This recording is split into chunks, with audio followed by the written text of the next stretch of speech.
Hello guys, welcome to my channel. So, nandito na naman tayo para sa ating panibagong video. Walang kwentang video. So, dito ang i-discuss natin or alamin natin itong constellation or yung mga zodiac. So, baka yung sa mga bago pa lang na server, wala pa kayo nito, no? Pero, maganda ito guys. Itong mga aanuhin natin ay para sa mga free to play at the same time para doon sa mga semi-spender. Kasi kung spender ka talaga, syempre, bili ka na lang ng bili ng ganito. Pero kung ikaw ay free to play lang, itong advice ko, pwede nyo gawin. So, kapag mag-ano kayo nito, wag na kayong bumili para sa akin. Nakaka-craft naman kasi siya. So, dito tayo sa classification niya.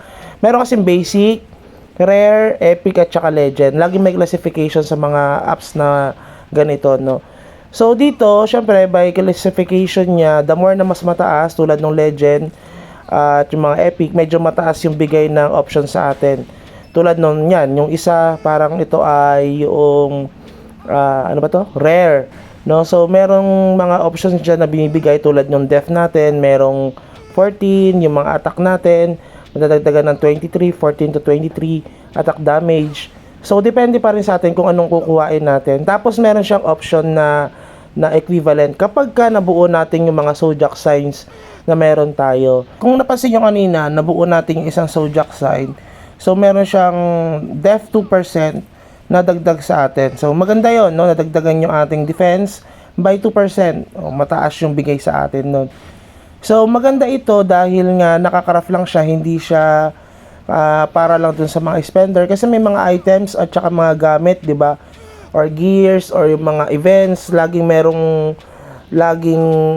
kapalit na pera. So dito pwede natin siyang gamitin kahit na hindi tayo gagastos. So para sa akin lang guys, magsumali kayo doon sa mga sa Volcanos events. Tapos pumatay kayo lagi ng red boss dahil makakakuha kayo ng mga materials para mapag-craft kayo nitong zodiac na ito. Tapos guys, ang gawin nyo, kapag nakuha nyo na yung isang zodiac, tapos may requirements siya na kukumpletuhin nyo yun. Kasi mas maganda yun na kumpleto nyo kaysa dun sa scattered yung mga zodiacs nyo na hindi nyo ma-unlock yung mga requirements na nakalagay dito. Sayang nyo naman yung bigay na option sa atin. Pero sa akin guys, lang yung mga pinagkukuha ko dito, more on defense. Kasi syempre may damage na yung wizard. Tapos kapag ka defense kasi, para sa akin na natatake ko kasi yung mga red boss. So, ginagawa ko kapag mas mataas yung defense ko, medyo mataas din yung AG natin dito sa wizard natin. Parang 1,500 siya. So, ginagawa natin yon para kahit na nagkatrabaho kasi tayo sa opisina, pwede natin i-click lang yung character natin. Tapos, nakakapatay na siya doon sa mga red boss. Hindi na natin kailangan i-lure yung mga mobs dito or yung mga red boss para lang mapatay sila. So, dito guys, sa Volcanos event, kuhain nyo ito. Kita nyo dito, rank 12 lang tayo. Dati kasi, depende kasi sa mga nakakalaban yan sa mga servers. So, yung mga nakasama namin server noong nakaraan, parang matataas yung level nila. So, nahirapan tayong sumabay. Pero, syempre, nakakasabay naman tayo dahil damage based tayo tong character natin. So, nasa rank 12 tayo. So, yun. Ito, makukuha nyo yung boss zodiac pack shard. Ba yan? So, yan. Pag nakumpleto nyo 10 niyan, makakapag-craft na kayo ng usually legend or epic na mga zodiac sign. So, mas mataas yung bigay sa atin. Kaya lagi nyong salihan yung mga ganyang events para lumakas din yung character nyo. Ilang lang yan, every Wednesday and Friday. Yun yung pagkakaalam ko guys, no. Yan, ang ginagawa ko lang kapag tayo ay nag-AFK. Minsan talaga nagpapabuff lang tayo. Tapos, pupunta tayo sa mga mobs para mag-AFK para mas mabilis tayo makapagpa-level. Party lang, tapos kick. Yan lang ang ginagawa natin madalas. So, yan lang yung mga isa sa mga tip para magkaroon tayo ng medyo magandang laro dito sa ating MU Monarch. Marami na rin kasing nag-quit dito sa MU Monarch, no? I-share ko lang kung bakit sila nag-quit. Yung iba kasi mga nagbibenta ng MUC. So, kapag mataas na yung level at medyo nahuhuli na sila, ang nangyayari doon, yung mga matataas ang level na ng mga character, nakapag-farm na sila. Tapos yung mga seller ng MUC, hindi na sila nakakabenta ng maayos. So, kaya sila lumilipat sa ibang server. So, yan. Ikinaraf na natin yung ating mga basic. tapos itong elite natin na Zodiac pack, at yung boss natin, dahil nakakuha tayo ng mga, nakompleto na natin yung materials para ma-craft natin itong mga to. So, ganyan lang gawin nyo guys. Pero para sa akin, kaya ko lang siya inipon para sa mga video Pero usual kasi, kinakraft ko na agad yung mga Zodiac ko na yan para magamit ko na if ever. So, yan. Kapag napag-craft kayo, merong bigay sa atin dyan 5. So, dito sa elite natin, pangit. Walang magandang nabigay. Ay, yung basic, walang nabigay sa atin ng maganda tong basic na Zodiac. No? So, yan. Yung mapapansin nyo. May gagawin tayo dyan mamaya para ma-craft natin ng makita nyo kung paano.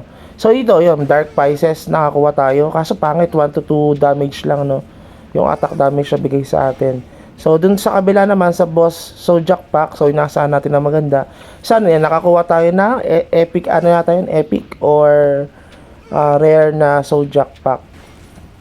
Zodiac sign, no? So yun. Tapos guys, yan, bumibili rin para tayo ng MUs ng mga seed. Gagamitin kasi natin yan. So, yan. Ang gagawin natin doon sa mga nakuha natin na, yan, yung pwede natin equip, gagamitin natin siya para lumakas naman yung character natin. Tapos yung isa naman, kung mapapansin nyo, merong level na yan. Tulad yan, yung Dark of Virgo.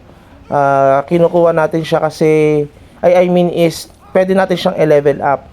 Napapa-level yung mga Zodiac sign natin kapag nagsa-salvage tayo nitong mga extra na to. Sayang to, itong gagawin ko siguro ito. Yan, dagdag sa atin. Tignan nyo guys, yan. Madadagdagan tayo, magkano yung dagdag sa atin nun. So, bahala na kayo tumingin kasi dire-diretso lang ang video natin. So, ang gagawin natin, ito ay isa-salvage natin para magkaroon tayo ng mga parang quartz ba yun, para pwede natin siyang gamitin para pang-ups nitong mga Zodiac natin. Okay? Mababa lang naman ang bigay, minsan 1 or 2 lang ang bigay niya, depende sa plus. Sa atin kasi plus 1 lang medyo mahirap pa rin mag-ups nito. So, maganda na ito dahil nga syempre kahit papaano lalakas yung character natin, ma-enjoy natin itong paglalaro ng MU Monarch.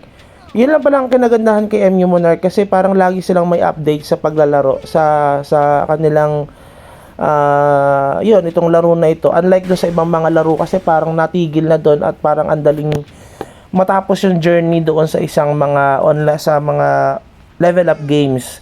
Dito kasi sa MU Monarch parang tuloy-tuloy siyang innovate kung paano mapapalakas itong mga or mapapaganda itong laro natin.